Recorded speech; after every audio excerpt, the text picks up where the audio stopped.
Hey, check out this excerpt from Walking with Wisdom that goes perfect with today's episode. I got my first tattoo for my 26th birthday, and it was such a revolutionary moment for me. I gained many different revelations from that experience, but one of them stuck out the most. God uses the scars from our experiences to choose the tattoos he knew we would need. Tattoos hurt, even the smallest ones. We can either choose to admire the beautiful story they tell and wear them proudly, or we can opt for hiding them from the world because we perceive them to be too ugly to be loved. Making a wise choice involves looking at our situations without any bias and finding the beauty in our scars. What's going on, everybody? Welcome back to the Wisdom Walkers podcast, where I am your host, Javante Blackman. Just letting everybody know that this is kind of still a promo hub for my latest book, Walking with Wisdom. And I'm just happy to be back in front of y'all, man. Welcome back to season 3. We are back in this thing, man, and I'm excited because I missed y'all. I missed doing this. And so a lot has happened since our last episode back in September, where we had the great Miss Kyra Freeman on. Shout out to Kyra for coming through and blessing the people, man. I pray that you guys really enjoyed the episode as much as I did. And so I've been experiencing a lot of life over the last 3 years, but definitely over the last 3-4 months, right? And just understanding where I am has shown me a lot about surviving certain experiences. And when you survive an experience, you get marked up sometimes. Sometimes you don't go through an experience and come out unscathed or unharmed. Sometimes you go through things that don't necessarily kill you, but they do hurt. And today we're going to talk about that. Today we're going to talk about the wisdom that we find in our scars. There have been so many different experiences, and I feel like I'm at this point in my life where I have to count my scars because they have to be teaching me something, right? A lot of times we go through different things and we think like, oh, that didn't affect me, when really it did. Back in June of last year, I got into a car accident and I was fine. I walked away unharmed physically. No cuts, no bruises, no nothing. But I didn't realize how that car accident, even though it was, in my opinion, something that I was able to walk away from unharmed, I didn't realize how much it put a damper or a scar, if you will, on my mental, on the way that I drive, on the way that I react to certain things. And a scar is just that. It's a change in the surface of who you are. So I was on TikTok. Wow, maybe at this point a year ago. And I really, at that time, got on TikTok. Now I can't stay off the thing. But I was on TikTok and I saw this guy who's getting a haircut, and him and his barber were having a conversation. And one of them said, scars are proof of treatment. And I was like, dang, that's deep. Especially seeing how that at that point in my life, that was probably the first time in probably my whole life that I started counting the scars that I had and remembering the times that those scars were gained or those wounds happened, right? And we're gonna talk about the difference between scars and wounds in a little bit, but that statement just kind of stuck out to me, and it was something that I began to pray about, like, God, what's going on with these scars? And so life went on, more life happened, more experiences happened, and I got to a point in my life where I started realizing, I still got some more scars. I still got some more scars. I still got some things in my life that I done experienced, and I didn't come out unscathed. That thing hurt. It broke my heart in a way, where it hurt my mind in a way, it hurt my emotions, it hurt my physical body in a way that caused some bleeding, it caused some damage, and I kind of need your help with this, God, because I can't do it by myself. And so you go through certain experiences and you think, all right, I'm good. Nah, you're not good. So let's dive into the episode. We're gonna start with a basic question. What are scars? Scars are marks we receive from living through painful experiences. Scars prove how well we survive something. So if you done been through something and it was painful, there's a 100% chance that after the survival and after some healing took place, you received a scar. And that is okay. It's a part of life. So don't think that you're damaged. Don't think that you are unusable or what's the word I'm looking for? Don't think that you are not capable of living a full life just because you've gotten a scar or two. In fact, it adds to your credibility. All right. So the different types of scars that we receive, sometimes we get physical scars, mental scars, and emotional scars. And those are the big three that we need to really understand in this episode. Physical scars are scars that we get on our physical body. It could be a scratch, or it could be a cut like the one I have on my forehead. And a lot of times we receive some of these scars and we don't remember them. Like this one. My mama had a different story as to how I got it. My aunts had a different story as to how I got it. My cousins have. Everybody got a different story. All I know is one day I went to school and my classmates asked me, "Why you got a wire in your head?" And I promise, I was in school with these people for at least 2-3 years before they even realized that I had that scar. And I just was like, I don't know. Maybe it goes with my name because my nickname is Jay. And so I always thought that scar went with my name. Like, why couldn't my head? Why you got a wire in your head? I don't know. But nonetheless, man, it was just one of those things to where, I got a scar from a painful experience. According to my mom, I was outside and one of my cousins kicked me in the head, right? And I was just bleeding profusely.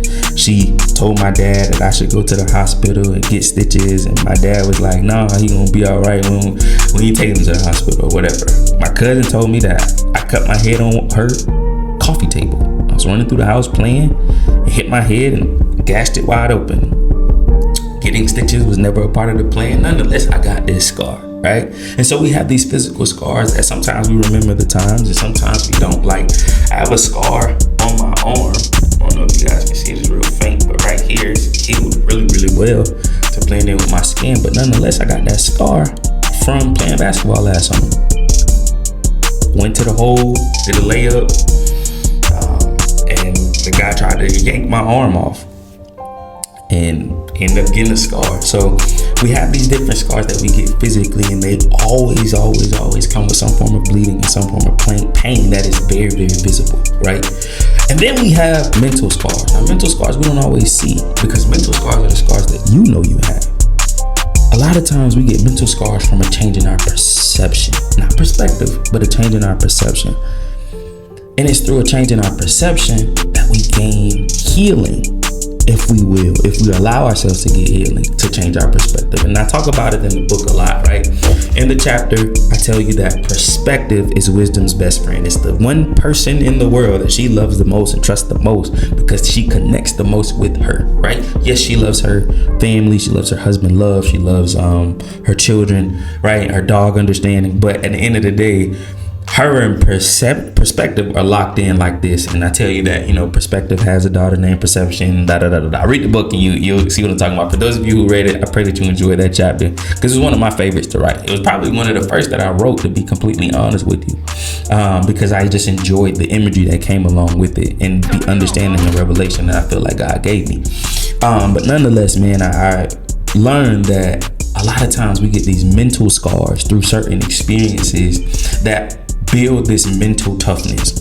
When you break a layer of skin, I'm gonna go in my medical geek bag a little bit, but when you break a layer of skin, the cells on that part of the skin that grow back in a way that sometimes is tougher or more durable than the cells that were just there. And so a lot of times people can get a cut on their head, like me, and this doesn't hurt. There's no pain there. There's no nothing. It's just a dent in my scar. And even though there's less skin there than there once was, that part of my body is a lot more tougher than it was previously when I was a kid.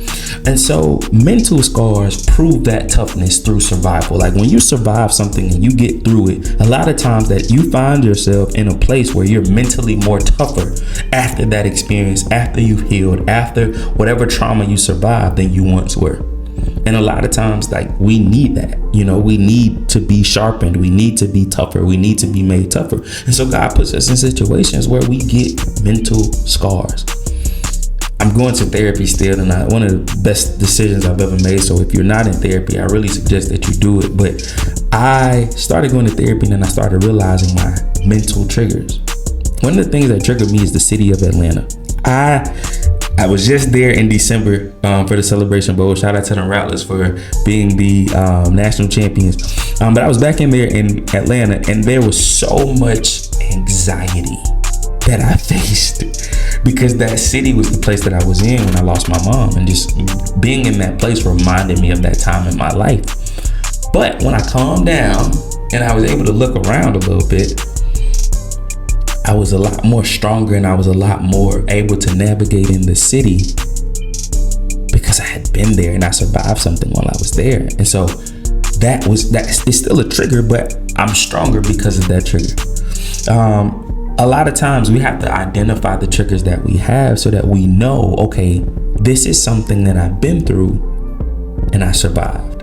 I healed enough to get through it, or I went through it and then I'm healing. And like I said, we're going to get into it a little bit later. And then you have emotional scars, right? Emotional scars are the scars that we get on our emotions, the scars that we get on our perception. Okay. So like, the way you perceive the world is solely based on how you feel about things. It can be in that moment. It can be in that day. And one of my friends, she and I talk every day. One of the things she always tells me is that the difference between men and women is that men live on a 24-hour scale while women live on a 28-day cycle. And she said that men can go through a whole 24 hours, and at the end of those 24 hours, get a brand new set of emotions, a brand new set of feelings, a brand new set of something, right? Well, as women, you guys kind of wear your emotions for 28 days, a month's time, right? And I'm just like, I ain't get it. But now, as she started telling me about it, it's like, nah, that's 100% true in my opinion. Like, I agree with you, so we get these emotional scars based on the way that we perceive life. And we have this innocent perception of life when we're children. There are rainbows, there are unicorns, there's happily ever after, right? We live this fairy tale experience until one day somebody hurts our feelings. Somebody somewhere gives us an experience of some sort where we don't necessarily agree with it, and it hurts us in some type of way. Heartbreak, grief, some type of loss, whether it be something materialistic, an opportunity, something somewhere along the line breaks our hearts, and we go through these emotional experiences and traumatic experiences emotionally where, like, we get some emotional scars. A lack of trust, that's proof of an emotional scar. If you don't trust nobody, if you don't trust people, you are emotionally scarred. And one of my favorite Lil Baby songs is Emotionally Scarred. So that's ironic because, yeah, you go through certain experiences where you get emotionally scarred, and it builds something in you. Sometimes it's positive and sometimes it's negative. And so now, like, that we have discussed what these scars are, let's talk about the difference. And this is probably like my favorite part of the episode, where we talk about what's the difference between wounds and scars, because they are not the same. Sometimes you go through certain experiences, man, and you are bleeding currently. Like, I went through that a year ago, but I'm still bleeding from it. It still hurts. This scar on my head, I don't care how much I press it, I don't care how much I dig in it, it does not hurt at all. At all. My tattoos, none of them hurt currently. They might itch a little bit sometimes, but they don't hurt. But when I first got it, it hurt a lot. It hurt a lot. Durable pain for me, now that I think about it, it wasn't that bad, but it still hurt, It still was an experience that I had that was very, very painful. When I think about some of the things that changed my perspective, some of those things hurt. When I think about the things that changed my perception, my emotional intelligence, some of those things hurt, and when I am in a certain situation and I physically can feel the pain, or I can emotionally feel the heartbreak, or I can mentally be filled with anxiety about just thinking about this thing, that right there is proof of a wound, because wounds still bleed, wounds still hurt, but scars don't. Healing is the only thing that separates a wound from a scar. When you are fully healed, maybe you don't get rid of the bruising or the marks that are left. I don't say bruising, but the marks that are left. You don't fully get rid of the marks that are left, but you do get rid of the pain. You do get rid of the bleeding, and that's what separates the difference between a wound and a scar. Wounds can be covered, or they should be covered. It is unwise to cover a scar. And so in the book, when you hear the beginning of this episode, hopefully you took it serious, because, in the book I talk about tattoos, right? At the end of getting a tattoo, right now, this is my most recent one. I put a picture of this, don't worry about it. But my most recent tattoo, there was this revealing at the end of it, right? And while there was still some pain, it was still a fresh wound, but after a couple months, I could wear my tattoo, I could wear, long short sleeve shirt, and there'd be no pain. Scars are revealed, wounds should be covered. It's what I'm really trying to get at, right? When you have a wound, that thing still needs to be protected, because it's still sensitive to the elements of life. It's still sensitive. If it's a physical wound, it's still sensitive to dirt. It can be contaminated. It can be infected. That's how you get swelling and all of that kind of stuff. Your body is fighting off of some type of foreign object that's entered your body that shouldn't have. But what about your emotional wounds? What about your mental wounds?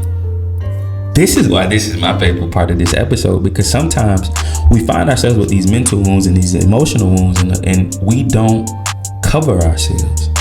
The Bible tells us specifically to guard your heart, for out of it flows the issues of life, right? But what if you don't? What if you don't guard your heart and it's broken? What if you don't guard your heart and it's wounded? Yes, God is near to the brokenhearted. True enough, but wisdom tells us to guard our heart, especially when it's not right. It is not wise to go through a heartbreak in a relationship and be like, oh, I'm gonna go back outside. Man, if you don't sit down, sit down, because you hurt right now. And I was having a conversation with my family last night, and one of my cousins said, hurt people. And she's 100% right. When you are hurt and you're bleeding, it is way better for you to just sit down instead of trying to push through your injury, get connected with somebody else and injure them. You don't do it on purpose. You don't do it intentionally, but hurt people do hurt people. And if you don't take the time to heal the wounds that you currently have until they become scars that you can one day tell the story of, you are going to hurt somebody. You're going to hurt somebody. I'm in a single season of my life, right? And I'm just really mindful of the scars and the wounds that I currently have. I have some wounds in my life right now that emotionally I need God to continue to heal. And while I do find myself like, dang, I wish I had somebody. I wish it's Valentine's Day right around the corner as I record this episode, and I wish I could take somebody's daughter on a date. I wish I could buy flowers and gifts and, shower somebody with all of the love, that I have inside to give, in moderation, of course. But it's like, man, my heart is not healed to a place where those wounds have turned into scars yet. Like one day I'll be able to be like, you know what, I went through that, ain't really hurt. But right now, I still got some things in my life that still hurt, through past relationships or past, relational experiences, romantic experiences, that I can't just jump in somebody's life because I'm not 100, I wouldn't say 100%, but I'm not healed enough. And one of the things that we really need to understand is that healing is not a one-time thing. You're gonna heal over time, but healing happens in stages. And there are some stages where you have wounds and some stages where you have graduated to scars. Doesn't mean you're not healing, or it doesn't mean you're done healing, but it does mean that you've healed enough to no longer be hurt by these things. And so the last thing that I want to tell us about wounds versus scars is that wounds are proof that you're still surviving and healing, and that is okay. Scars are proof that healing has taken place enough for you to thrive. So I've been fortunate enough to never be injured physically during sports. I played sports my whole life, but I've never been to a point where I've gotten, as a player, this story's gonna be funny, but as a player, I didn't get injured to the point where I couldn't play. I might have sprung an ankle, wrap that thing up, get back out there, right? Wasn't always safe, but no broken bones to the point where it's like, can't play. Nah, I can play, right? So I've been wounded, but I can still play. But one time, I was a coach. I was a football coach, and one of my players challenged me to a race after practice. We're gonna race the full length of the practice field. So I'm like, bro, I'm not gonna let this jit beat me. You know, my South Florida came out of me at that point. Jit, I ain't even stung you, you know what I'm saying? So we lined it up. I bet.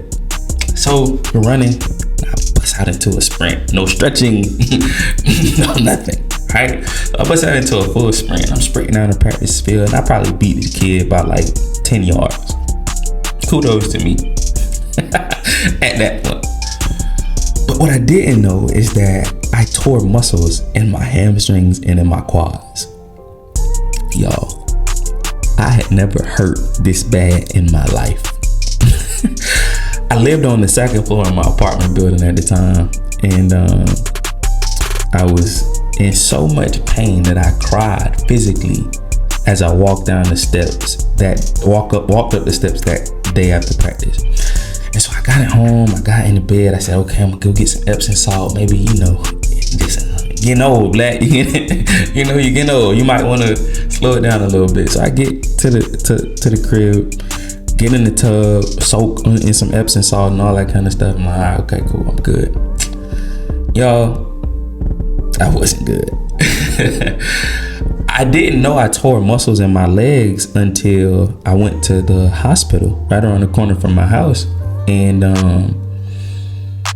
was like, ooh, I'm in a lot of pain and this hurts. And so doctor comes in, takes some x-ray at my legs. He was like, yeah, not good. Got some scar tissue there. Scar tissue. Man, this just happened today. Right then and there, healing had already started taking place, but I was in so much pain that I couldn't feel it. Moral of the story is this.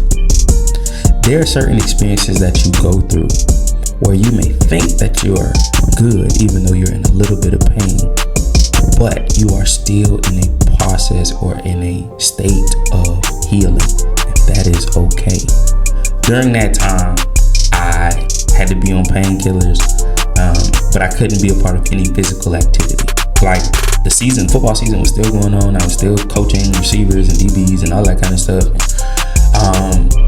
I still wanted to be a part of it, but my doctor recommended that I don't do any physical activity, no lifting, no bending, no nothing.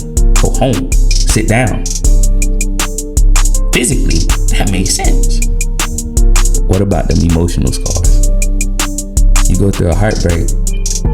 First thing your friends say, hey, let's go outside. You gonna feel better, get you a new boo. Nah, bro, sit down. Have a seat. Take some time to heal. And unfortunately, there is no timetable on healing. There is no timetable on how much healing you need to do, because nobody knows exactly how your experiences affected you. Some of the heartbreak that I faced, get over in 2 months. It happened, it's over, cool. Especially if I break up with somebody. Yeah, I can get over that in about 2 months. Because I made a decision to leave way before I left. I just took my time in leaving. But If somebody leave me, oh Lord, but I'm stuck for a while. I can't tell y'all. I can't tell y'all how long, but I love hard. And if I am not to a point where I'm not done loving you, if I'm to a point where I'm not done loving you, I'm gonna want to continue to love you. And when I can't do that, it just breaks my heart every time I think about it. And so it's not wise for me to be outside talking and dealing with people, which is why, like, I had to sit down in the times that I got my heart broke. I didn't want to. And sometimes I didn't, and I strung people along and I hurt other people because hurt people. Why? Because I still had wounds that didn't turn into scars yet. And that's what I really want us to understand, man. We gotta allow our wounds to heal enough to become scars, because if we don't, we run the risk of getting connected with people who are fine before we meet them, and then we end up hurting them. They didn't anticipate being hurt. As a matter of fact, if you had told them when you first met, hey, I'm still hurting from past experience, then people would have left you alone. But no, you wanted to get your fast tail up there and mess with these people cheering. And now all of a sudden, you mad because they mad at you. You should have left them alone. Don't be mad at them. Be mad at you. Because you got your happy self up there and decided that you wanted to talk to somebody when you knew you had wounds that hadn't turned to scars yet. I'm sorry, I'm preaching to you, but it's hitting home because it's happening over and over again. Valentine's Day is around the corner, and there's somebody that's planning to be somebody Valentine, or planning to experience Valentine's Day with somebody when they know they ain't got over their ex. They know they haven't gotten healed from the last heartbreak or whatever the case is, and we string these people along because it's something to do. Man, sit down. Please sit down and get healed. You're going to be out there again, I promise you. And when you are, you're going to have wisdom. You're going to have lessons that you learn. And you have to sit down. But here's the thing that is probably the hardest thing for us to do when we do decide to get back out there. Discerning the lessons from our scars. In the book, I talk to us about perspective, right? You know, this book, this episode is tailored towards that chapter, perspective. And so you have to allow your perspective to be changed on what you've been through. What did I learn from this? What is this teaching me? Every single scar that I have on my emotions, on my mental, is a tattoo that God told me I needed. I just didn't know it yet. Because it taught me a lesson to apply to my now. It taught me to a lesson that I can apply to where I'm going. And if I ever sit still enough to appreciate the lesson instead of remembering the pain, I'll be okay. When I came home from a trip out of the country, I sat down and I watched a sermon from Bishop T.D. Jakes. And he was talking about, the sermon is entitled, Heart Full of Grief, Horn Full of Oil. And he was coming from the book, I think it's 1 Samuel, where Samuel is mourning God no longer being connected to Saul. And God is like, how long will you mourn over that which I have rejected, right? And one of the things that Bishop Jakes said that I will never forget, he said, healing begins when you change the way you tell yourself your own story. That thing hit. That thing hit, man. And here's why. Because we really don't know what we need for God to continue to write the story. He is the author and finisher of our faith, right? And we read that and we're like, oh, God is going to give me the desires of my heart in another chapter. Whole time you don't know that the chapter that hurts right now, he's writing that because he knows what happens 2 to 3 to 4 chapters later. He knows the relationship that you'll get in 4 years later. You're like, 4 years, God, I gotta wait for. Yes, you do. You have to wait 4 years to get healed. He knows the mental fortitude and toughness that you need for the next opportunity in your career. 3 years down the line, God, I gotta wait 3 years before I see 6 figures in my salary. Yes. because you sucked at budgeting and you didn't pay your bills and your car got repossessed and you're like, oh, woe is me whole time. You just don't know that what God is teaching you through these painful experiences is everything you'll need when he gets ready to bless you with what is coming next. So how do we discern these lessons? We have to stay in the hurt for a little bit, because you don't know what you really need for later. 11 days or 40 years? It's a legitimate question. 11 days or 40 years? The children of Israel were supposed to take a journey that was only supposed to be a short amount of time. But they stayed in a wilderness situation, hurting and in pain, for 40 years. Generations died. So many other painful and dangerous experiences were had, all because they could not hurt for a little while. Can you hurt for a little while? Can you hurt for a little while? I'm in the gym again. So me and my dog, we go to the gym every morning at 6 a.m. And one of the things that I have to tell myself is that the pain that I'm experiencing now is just proof that my muscles are growing. So the first leg day we did, I was walking around with straight knees. Y'all know the straight knee walk. the walk where you don't have any bend ability in your legs. It's just straight knees. Your knees straight, they don't bend. And it hurt. Oh my God, it hurt so bad. And I remember being a part of several different workout experiences before this. And leg day always does me the same way. Every single time I first start working out again and I experience leg day, it hurts really, really badly. Right? It just is the most painful experience ever at the day after. And I always told myself, Black, if you just keep going to the gym and you keep working and you keep doing what it is that you need to do, you'll be okay. But you gotta hurt for a little while because your muscles are being broken down so that they can grow back stronger, right? They can grow back with more force, more strength. All of these different things are happening, but you gotta hurt a little bit first. And so will you rather hurt for a little bit now or hurt for forever later? Those are the questions that you have to ask yourself, because physically we understand that, but mentally and emotionally, a lot of times we just don't. And wisdom teaches us that if we hurt a little while now, we'll live and thrive a lot later. But if we try to avoid the hurt now and push it off for later, if we don't heal now, if we don't do what is necessary now, we're gonna hurt for forever later. So you got to just make sure that's how you discern the lessons. Can I withstand this pain enough to learn what God is teaching me? Can I withstand this pain enough to sit in this situation and hurt just a little bit? Can I stay in the house when I know my budget and my finances are in pain? My bank account is bleeding. Can I sit down, budget, not go in the store, not go to the club, not go to the football game, not go to the concert, not go on this vacation, not go splurge to the mall? Like, can I sit down just for a little while? If popping bottles is your thing, can you sit down for a little while? One of my favorite Jim Jones interviews is when he's bragging about never complaining, right? And he's saying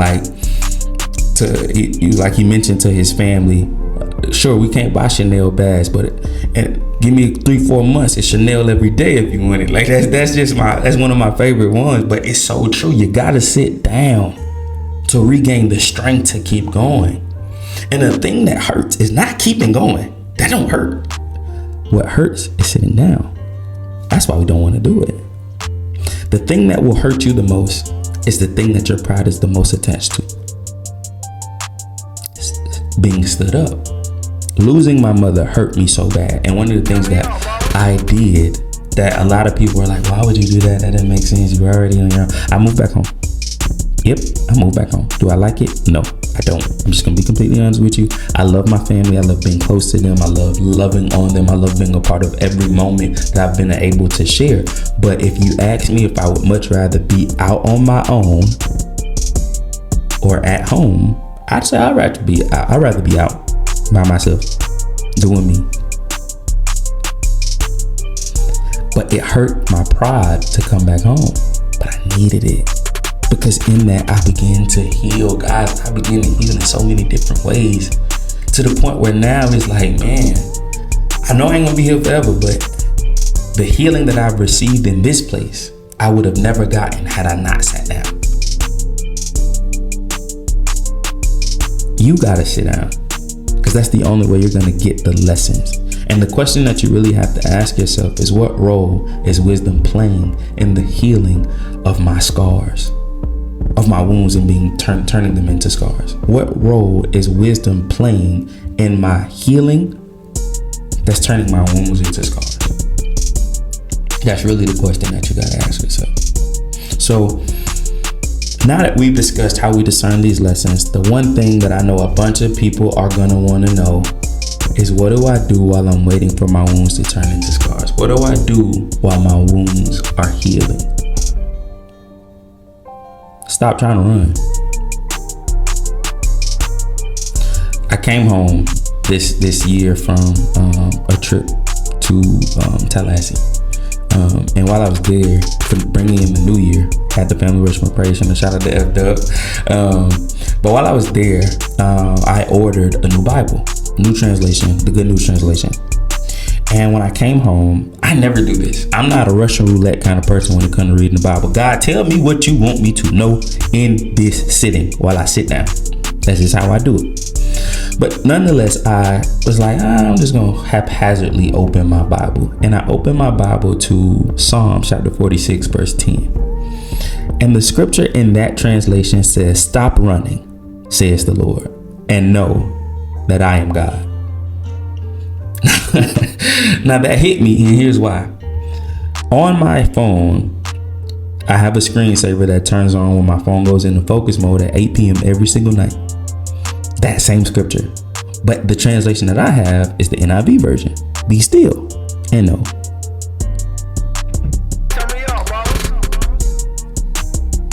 I never knew how much I was fighting, how much I was moving, how much I was trying to get to where I was going until I sat still.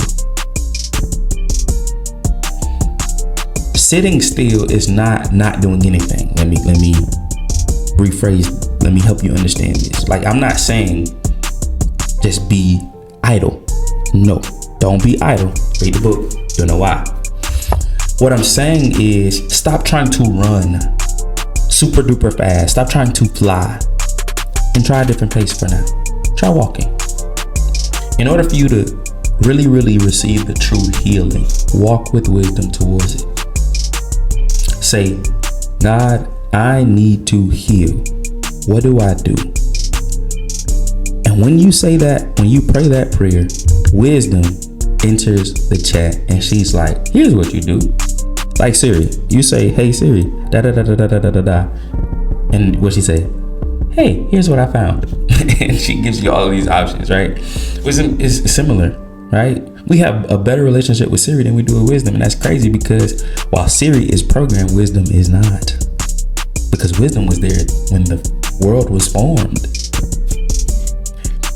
I'm in my Bible a lot, man, but I'm really trying to get us to understand how serious this is. It ain't easy, but it's real simple.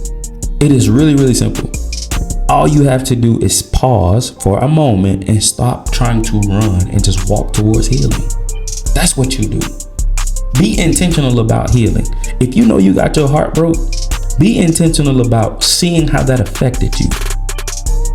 Start trying to forgive the person that hurt you. You may never tell them that you forgive them. You may never have that opportunity. But you can sit down enough and walk towards healing enough to begin to see your wounds stop bleeding and become scars. A scar will not bleed unless it is rewounded. It won't, guys. I promise you it won't. It won't. It won't. It won't. It won't. It won't. It won't. It won't. It won't. Wisdom's job is to walk us down a path of remembering the time, but getting an entirely different perspective of it. And that's how we begin to see those wounds turn into scars. But we also begin to learn those lessons that those scars taught taught us, that those experiences showed us. Every time we remember the time remembers us. And that may be scary, it may be triggering, but it is also a place where we can receive healing. The most important thing you have to remember is to not stay in the memory of your scars. Remind yourself that you're not there anymore. And when you do that, you begin to see that thing no longer has control over you. Bleeding is something that causes you to make sure that you give it attention. If I'm bleeding, I can't just sit there and not pretend that I'm not. That thing has my full attention. I have to give it the attention it deserves, and it's in control of my actions at that moment. I have to make sure that I've stopped bleeding. I have to do that. I have to pause and say, you know what? I can't do what I've been doing. I gotta stop bleeding. But scars don't bleed. They just don't, man. And that is proof that you have healed enough to tell the story. Every one of my scars I have on my body, whether it was a voluntary one, like this tattoo, or the one on my arm, or the one on my head, or the one on this arm, they all tell a story. Some of them I loved. I enjoyed getting this second tattoo. The first one, I was scared. Some of them I love. I love the game of basketball, so I'll tell that story. And some of them I'm embarrassed about, because that scar right there was me not listening to my grandmother. She told me that I was hot. And I didn't just burn myself one time, I burned myself twice. I burnt myself twice, man. Listen, guys, I want us to really gain some wisdom from this episode, man, because we are going through life and one thing is happening after the other. One experience is happening after the other. And instead of us trying to get out of the pain place because we're wounded and we no longer want to feel or be identified as a wounded individual out of comparison or whatever, how about we just take the time to heal? So that concludes episode 2 of season 3 of the Wisdom Walkers podcast, man. I love you guys. I cannot wait to continue on this journey with you. We got some great guests coming up real soon, and I can't wait for you to meet them, because these people have played some major parts in my life, and I love them dearly, and they have some wisdom that they are going to be excited to share. So until next time, I love you guys. Peace.